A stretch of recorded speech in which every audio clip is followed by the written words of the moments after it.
Hello and welcome to the Top 100 Clubhouse podcast. I'm your host, James Henderson. I'm here with best-selling golf author, Robin Seeger.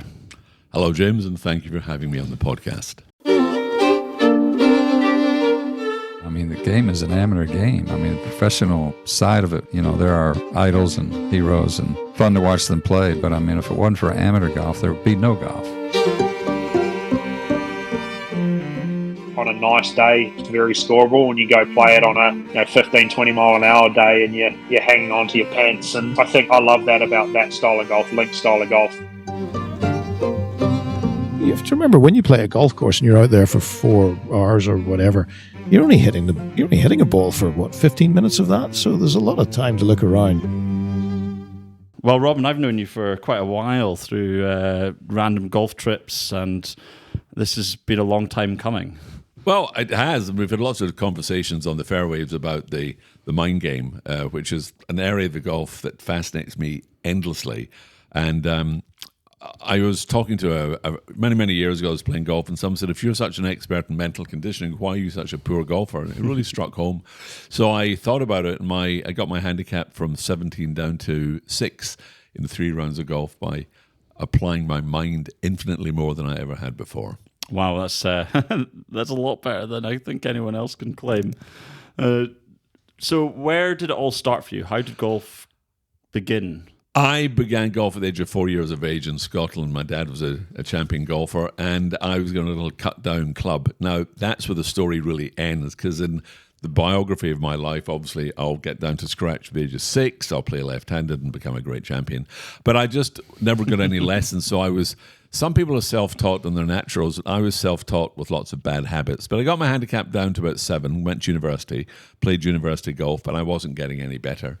And in my late 20s, I get diagnosed with cancer. And I was lying in a hospital bed when 4 questions popped into my mind. The first question is, why are happy people happy?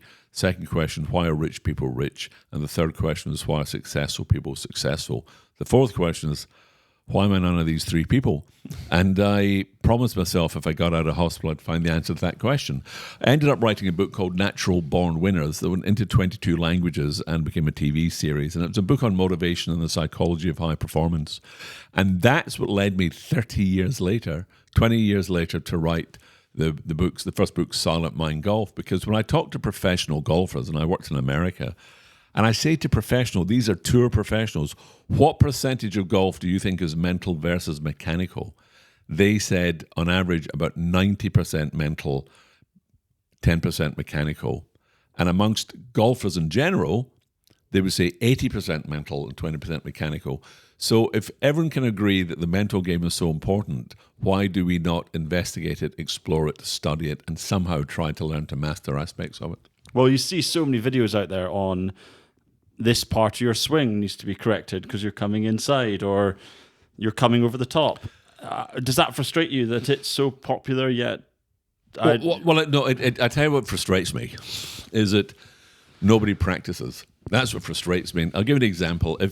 If you're watching a video on YouTube and someone says, so all you need to do is to hit the 9-iron and put some backspin on it, you're going to go, well, I know what you mean. I know what 9-iron is. I know what backspin is. But I can't do that because I haven't hit 6,000 shots of the 9-iron over a 3-year period learning how to trap the ball to get the backspin. So it's what I call the theory practice gap. So when I talk about the mental game, if I'm giving a lecture, people will say before to me, well, I've read Bob Rotella, Golf is Not a Game of Perfect. I've read the Bob books, and I know to slow down and to breathe deeply. And I go, but it's not working. And I use the example that I used to skydive. So, and I never forget this, on my second ever jump, I get up to 12,500 feet, and I had a German instructor, a guy called Wolfgang. And Wolfgang climbs out of the aircraft, looks at me inside the aircraft, and points to my mouth and goes, breathe, because I'd stopped breathing. Now, breathing is pretty elementary, but under stress, everything goes wrong. So unless you learn to master the stress or have a strategy, then I find it very frustrating that people say to me, I've read Bob Rotella. And can I say his books are brilliant? I mean, I wish I'd written them. But reading the book gives you knowledge. It doesn't give you application. And that was my frustration. I see what you mean. It's practice doesn't make perfect. Practice makes close to perfect. And I guess if you don't actually do the actions, I'm the worst one in the world for watching a YouTube video and going on to the course expecting it to work first time I hit the ball. I think I've sorted it out while watching something. Yes, well, no, but I'll tell you what for me, James, is that the reason I wrote the book Solid Mind Golf, and it came about because my handicap reduction, is because I get frustrated at all the books on golf psychology because they all tell you what to do, but not one of them showed you how to do it. So my book was full of drills and exercises to train your mind. It's like if you want to learn French or a language, you go to a language school. 3 months later, you're speaking the language. Can you give us some examples of those drills? Yeah, sure. I could very much I'll give you 3 quick examples now. One of the drills I do is that part of your brain is called the amygdala. It's the emotional center. And with near to that is a thing called the reticular activating system, the RAC. Now, what the reticular activating system does is it was based upon the times when we were hunter-gatherers. So when your great-great-grandfather was out hunting a woolly tiger, he had to find the target and be very fixated on the target. In golf, that activating system still works, but most people's focus is not on the target, it's on the ball.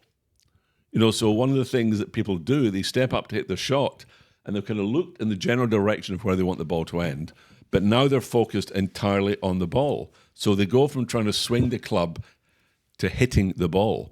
So we have exercises and drills on focus, teaching you how to be focused. If you're going to throw a ball at a target, you look at the target. Yes. You're not looking at your hand. No.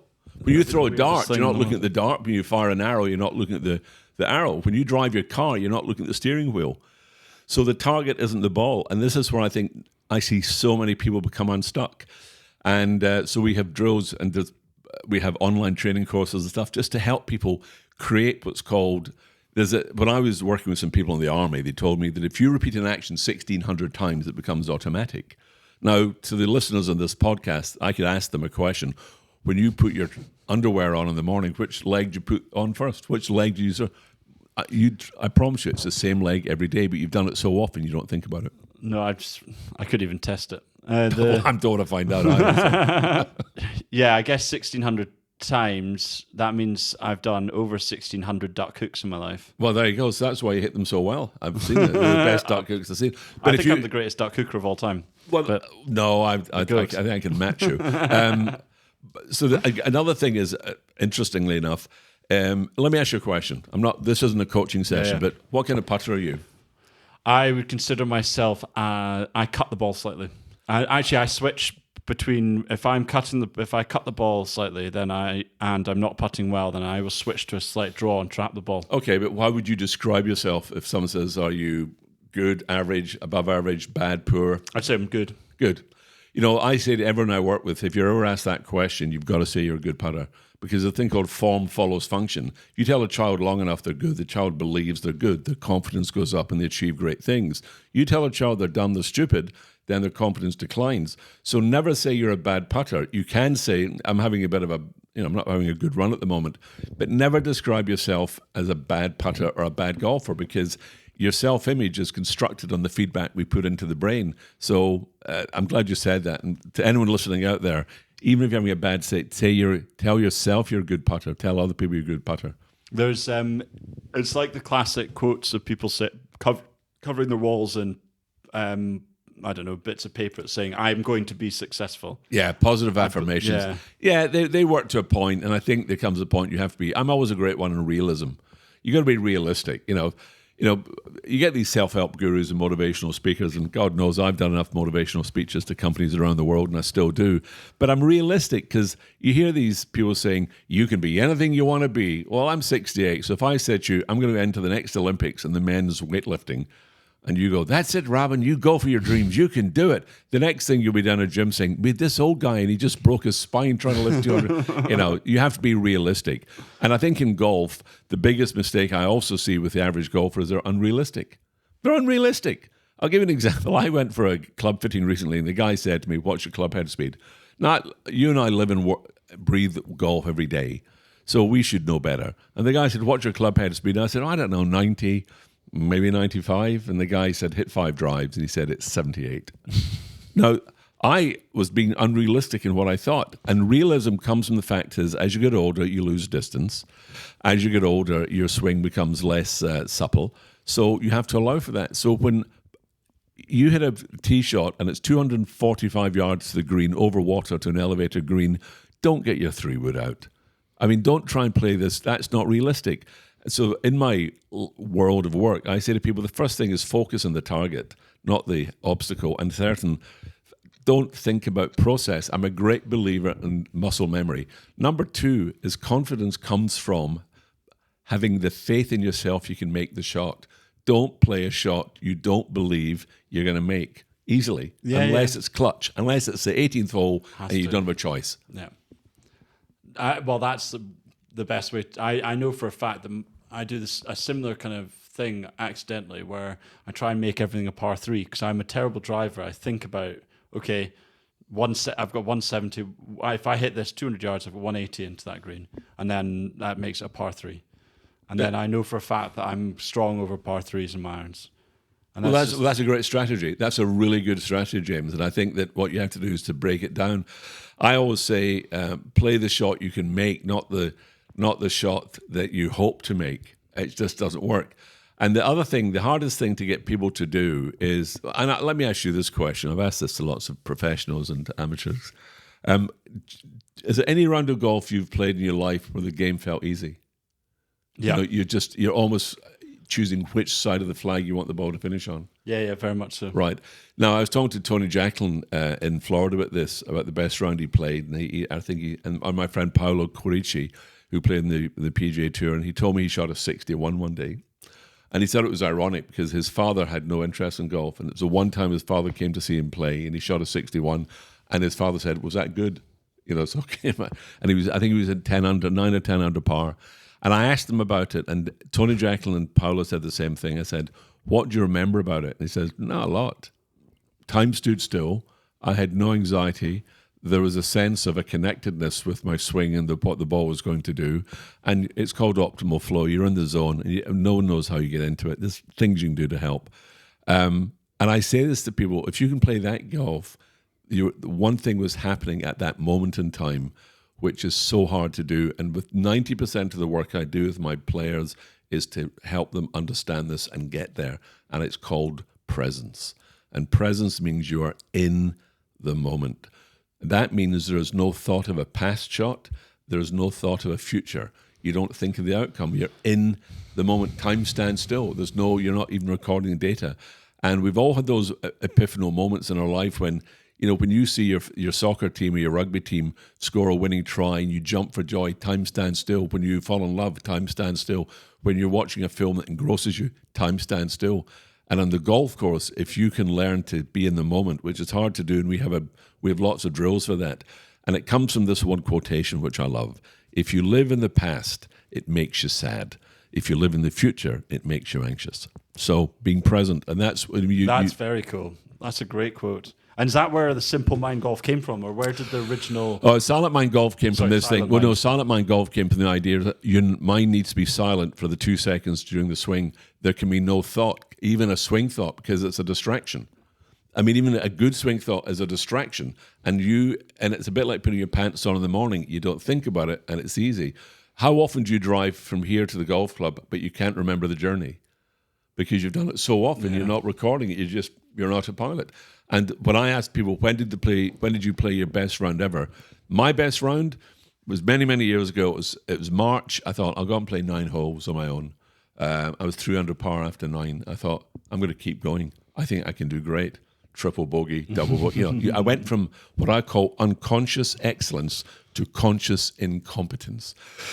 One of the examples I like to use is you're sitting in the office. I'm sure your listeners know what I'm talking about. You're sitting in an office, you crumple up a piece of paper, you throw it across the office, and it lands in the middle of the waste paper bin, and everyone goes, "Wow, do that again. Bet you $10 you can't do that again." And you go, "Yeah, I'll take that, bud. I'll take that." You get a piece of paper, you crumple it now for about 20 seconds, not 3, and you take 20 practice throws before you miss the bin by a foot because you're trying. And I think golf doesn't lend itself to trying. It lends itself to focused concentration. But don't try to hit the ball. It's hard to do. But There's, I know Tiger Woods is famous for blanking out on all of his best rounds, just not even remembering the 18 holes. So there's a lot of truth in it, and I know Brad Faxon told told me that when Rory turned up, he had about 37 swing thoughts when he first turned up, just in his putter. Well, I can imagine. It's interesting. Nicholas was doing an evening, this Jack Nicklaus, about 20 years ago at a golf club in Florida, and a Q&A session. And he turned around and he said, I never three-putted in the final round of a major when I had the lead, or was close to the lead.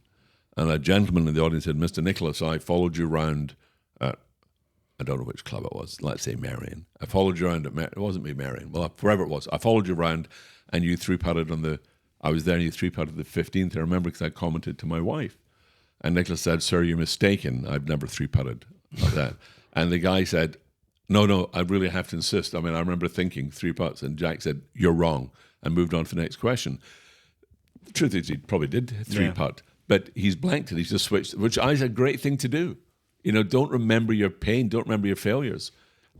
But that self-wallowing in pain that I have with my driver is that where the yips, or the word that shall not be named, is. It is where it comes from, because I wrote 3 books. Silent Mind Golf is about the overall game. The next book was Silent Mind Putting, which was about putting. But the best book in many ways I felt was a book I wrote called Golf Under Pressure and In Control. And I wanted to look at choking. The whole book's about, is choking a real thing?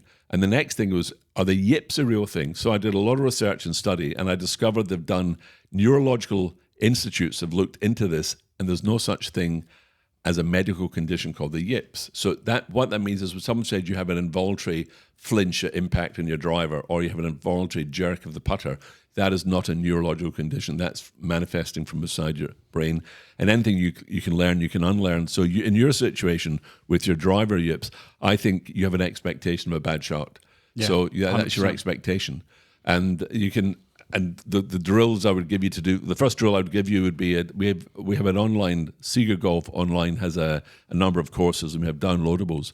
And one of the things we encourage people to download is what's called a guided visualization. So let me give you how this works. Have you ever had a dream, a really brilliant, vivid dream that you're out drinking with 3 bumblebees in a pub, and you jump onto motorbikes, and you drive it on a motorway, and a hot air balloon lands, and out comes 2 girls, and they invite you to a party? And you have a dream like that, and you go, oh, I had the most amazing dream. And I go, what happened? He goes, well, I met these 3 bumblebees, and we went drinking, and we drove a car on motorbikes, and then this hot air balloon fell out. And I go, oh, well, amazing. And I said, it was a dream, wasn't it? You go, of course it was a dream. I said, it wasn't real, was it? You go, no, of course it wasn't real. I said, but you can still remember it as though it was real.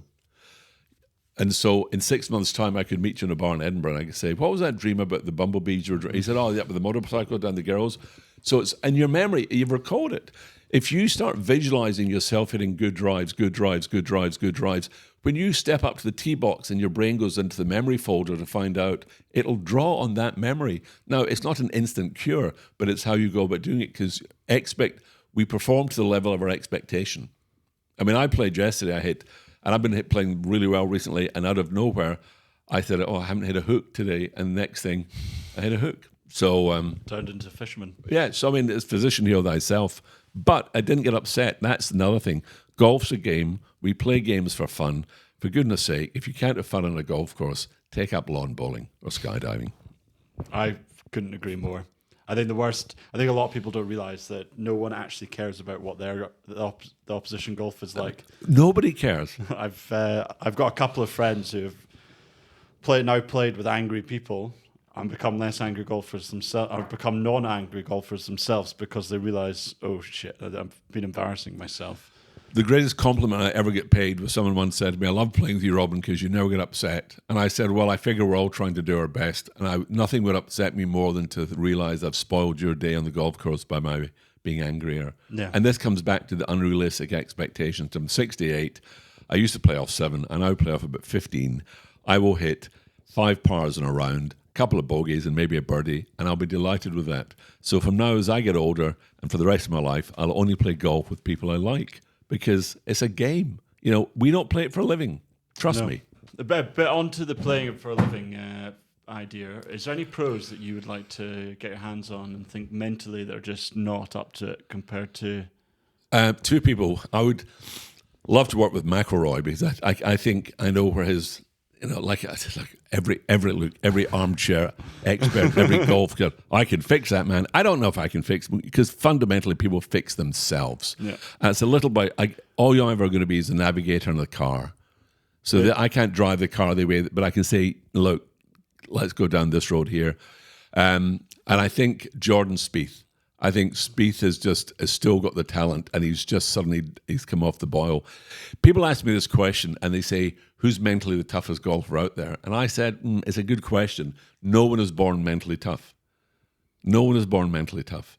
But you learn to become mental tough. And the one thing you'll see with the great champions, the Jack Nicklauses, you see the McIlroys, the John Rahms, Tiger Woods, the Bobby Jones, the Walter Hagans. I mean, when you look at all these golfers in history, what do they have in common? They started winning very early in their career, so winning became normality to them. Yeah. They weren't afraid to win. When someone's been on the tour 10 years and they've never had a win. Well, how often does it someone win one tournament and then win 2-3 more that year? That's exactly it. And it goes back 1953. 1953, the doctors and sports physiologists said it is physically impossible for a human being to run under 4 minutes in a mile in 4 minutes. And then Roger Bannister ran it in 3:59.4 seconds.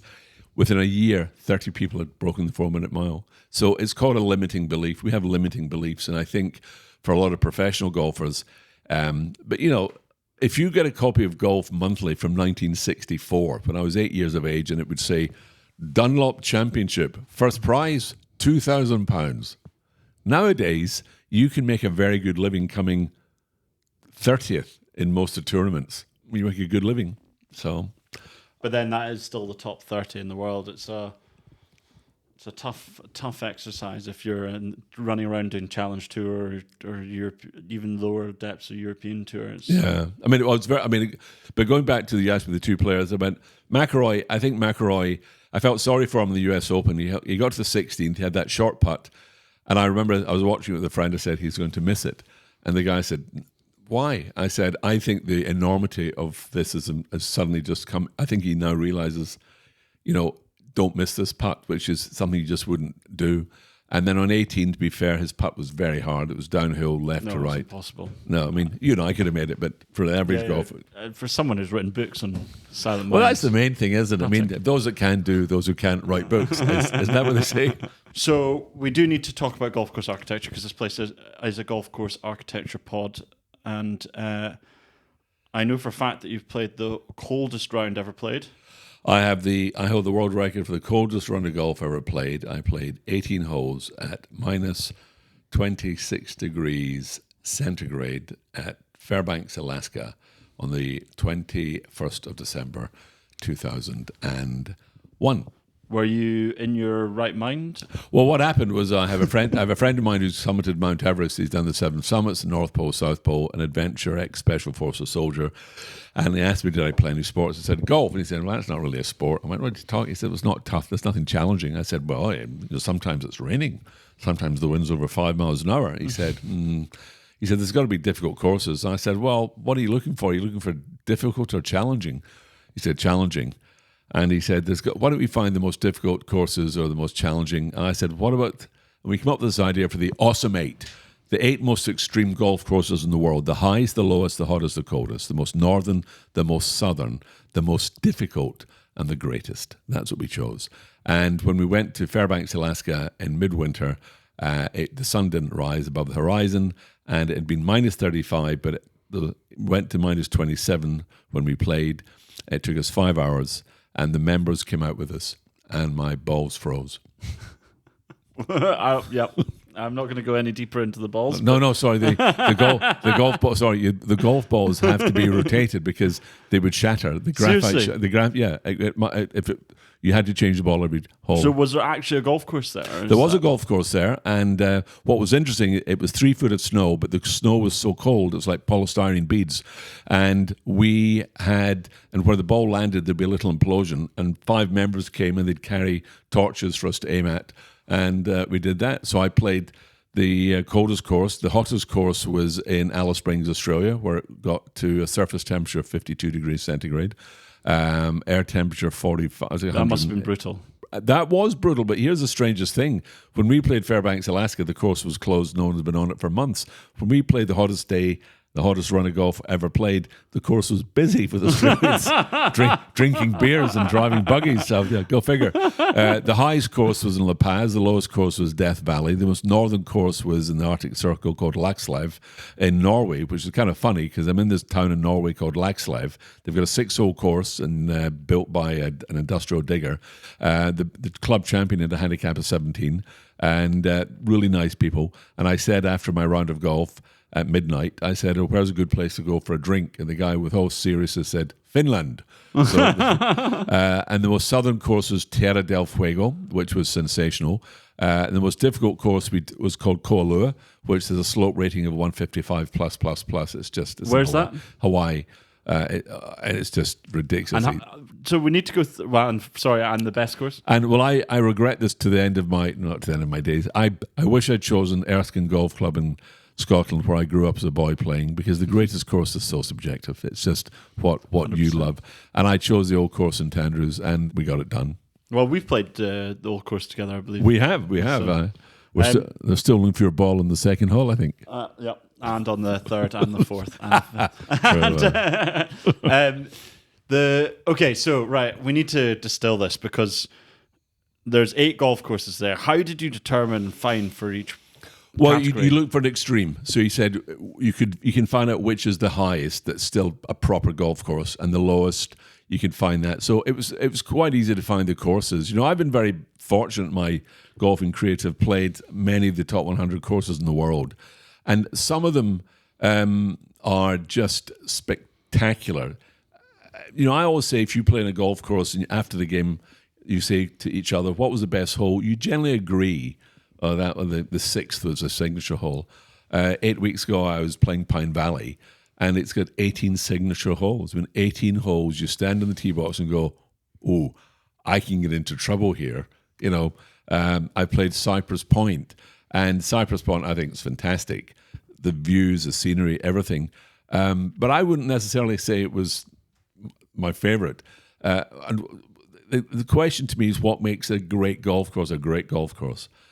Well, Carnoustie is recognized as one of the greatest courses in the world. And I remember about 20 years ago, I was playing Carnoustie, and I was in the town. There was some guys, Americans, sitting around a table with their golf hats on, scorecards out. I said, hi, guys, did you play Carnoustie today? And they went, yeah. And one of them said, I don't see what the big fuss is. I don't see what a big deal is. I don't think that was a great golf course. I said, what did you shoot? He said, I shot 105. I said, well, you won't see its teeth. I think the great golf courses, architecturally, the better you play, the tougher they become. You never overpower them. So going around the world, of all the courses, for example, the highest course in the world, La Paz, they've used it when they were filming Star Wars. They went there because of the layout. It's the most extraordinary layout. You have these ravines. But because it's so high up, you can hit a drive 340 yards. And you think, oh yeah, I'm going to turn pro. Oh, look at me. Look at me. But equally, you can take Koalua in Hawaii, where they've tricked the golf course to such an extent, it's like a carnival ride. It's not a proper, I mean, it really is blind shots over trees and stuff like that. That's not golf. I think golf's always got to show you a route. So architecturally, I mean, Alice Springs is just flat. It's a desert golf course. Alice Springs, and also when I played Death Valley, it's a desert golf course. It's flat as a pancake. You can't lose a ball. I managed to, but you shouldn't be able to. But going to the great golf courses, you know, there's a lot of gems, and I would really encourage people. The best courses I found that are not in any lists are in Iceland and Ireland. During the financial boom, farmers were building golf courses, and they were just spectacular. But a lot of them have gone now. It's God, I'm trying to think. When you were doing the Awesome 8, was it really? How did you determine the boundaries? Because there'll be some golf course that might be further north that are. Well, you said it was 6 holes. In Laxlev, and it's still there. It's a 6-hole course with 3 tee boxes. Is there any other? Must have been quite fun. It was. I mean, I always say it was designed by John Deere. Because I mean, some of the bunkers had been dug by mechanical diggers and then sort of smoothed over. But I love that. That's what I love. I was in India about 45 years ago, and I wanted to play golf, and I went up to this golf club, and then I was a bit scruffy, and they said, "No, you can't play. You're not a member. You need to come with a member." And as I'm walking out, I see some caddies, and they go, "You want to caddy?" I said, "No, I can't get on the course." I said, "You come back tomorrow morning, 6:30. We get you on." I went back the next day at 6:30, and there was 2 caddies, and they played with me, and they gave me some clubs, and they said we can only play 6 holes, and so we went out, we played 6 holes, and these 2 caddies whipped me, and I turned around to this caddy, goes, "Are you allowed to play the course?" He goes, "Sometimes we can play the course." I said, "Oh, what's the best score you've had here?" He said, "Oh, 7 under par." And what a talent! But the opportunity for him ever to become was gone, and so I played golf in Hong Kong, lots different, and it's so hard because if someone says it's like, look, it's like a book, a film. Someone says to you, "This is the best book you'll ever read. This is the best film you'll ever see, and this is the best course in the world." It can't be the best course in the world, can it? Can there be a best course? There can be a course which we recognise as superb, So I think the wonderful thing with the top 100, they've identified the top 100 courses, and I think it's very accurate. I think when I look at the list of it, I must say I never say that course shouldn't be there. I go, well, yeah, I can see. That's understandable. So a lot of smart people have spent a lot of time. So from that perspective, I think it is a great selection of courses, but there's a lot of gems that sometimes don't get considered. Well, that's one of the cool things about Top 100 is the fact that we have county or state divisions as well. So it means that if you go to Gloucestershire, you can go to I forgot what the course is called. There's a golf course in Gloucestershire that's 9 holes, weirdly up and down on top of a hill. Has no bunkers in the course, but has a practice bunker. Don't you love that? I mean, don't you just love that? I mean, it's. But it's on the website, so it gives you recommendations to go there. We try and keep the golf courses to things that are significant and fun and interesting. Well, I think that's wonderful because I think that there's nothing better than a recommendation from a friend who knows you and says, "I think you'll find this really good, really interesting." I've never played Musselburgh, for example. Have you? Musselburgh Old? Yeah. You never have. It's the oldest course. Am I right in thinking it's one of the oldest course in the world? And it's still there? It's still there, still in the same fairways and same tees and same greens. Is that right? And I've never played. That's a course I want to go and play. Now, my favourite story about Old Musselburgh, I love this. So Old Musselburgh was, I don't know what year it's from. It's from some outrageous thing where people didn't even know writing existed. But the best thing about it is it opens up with a par 3. And the world of golf is going mad for the fact that par 3s are getting over 200 yards, over 210 yards, 220 yards. So Old Musselburgh, the oldest course in the world, opens up with a 235-yard par 3 up a hill. Oh, they must have known something we didn't know. One thing I've always enjoyed over the years, I don't use caddies often, but I used to be a TV producer. I used to produce a television show for Scottish television. And within the show, I wanted to do this thing called Tales of the Trade. And the idea was to get a bunch of taxi drivers and give them a few beers and say, just tell us stories about your career in taxi driving, things that happened. And we went to St Andrews to do it with caddies. And we didn't broadcast it because I think they all got too drunk. I've had too many beers. But some of the stories the caddies told me, there was a caddy, allegedly they get to the 9th hole or something, 10th hole, and this was back in the 90s, late 80s, and this caddy had said to the guys, "What's the play here?" He goes, "It's a 3-wood and a 7-iron," and the guy goes, "I I can get down. Now, give me my driver. And he said, I'll get down. I can do this in a drive and a putt.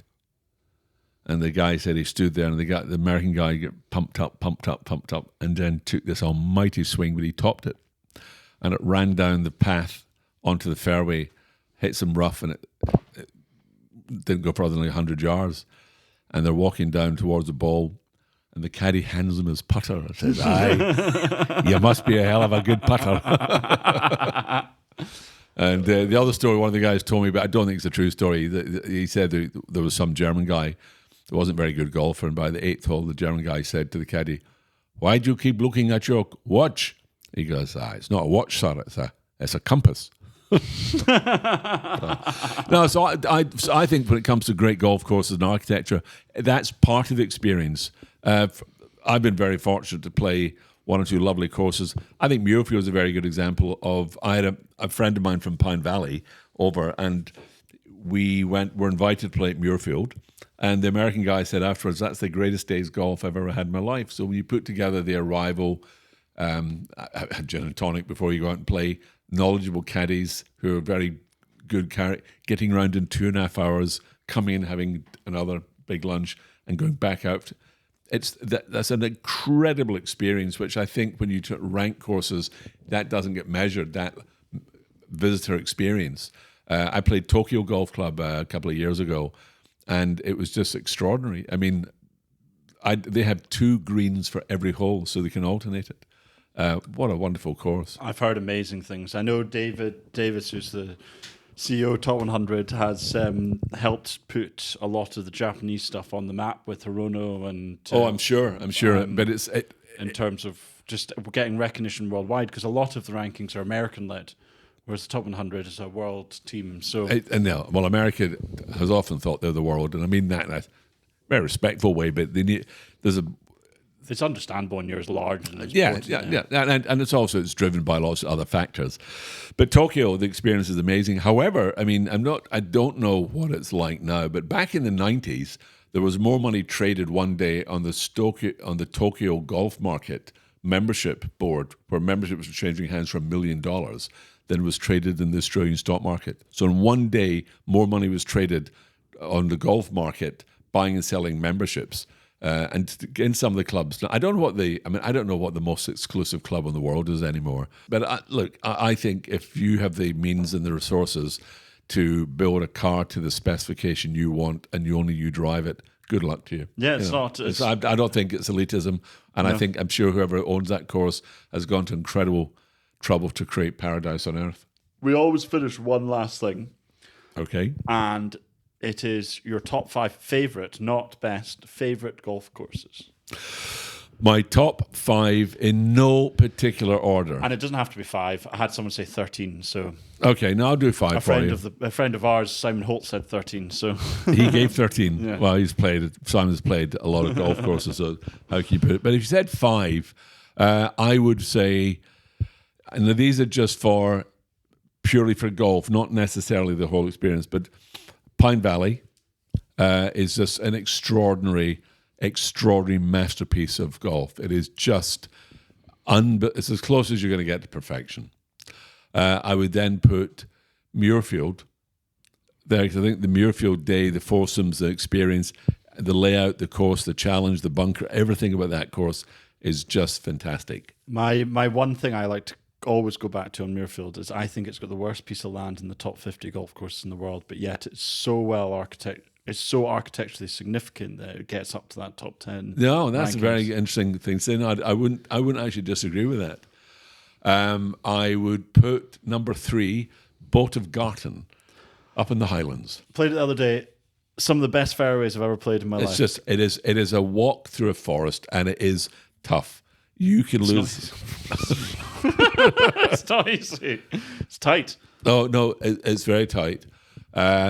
In France, there's a golf course called Le Touquet. It is just, you've got the Gallic gusto, a wonderful course.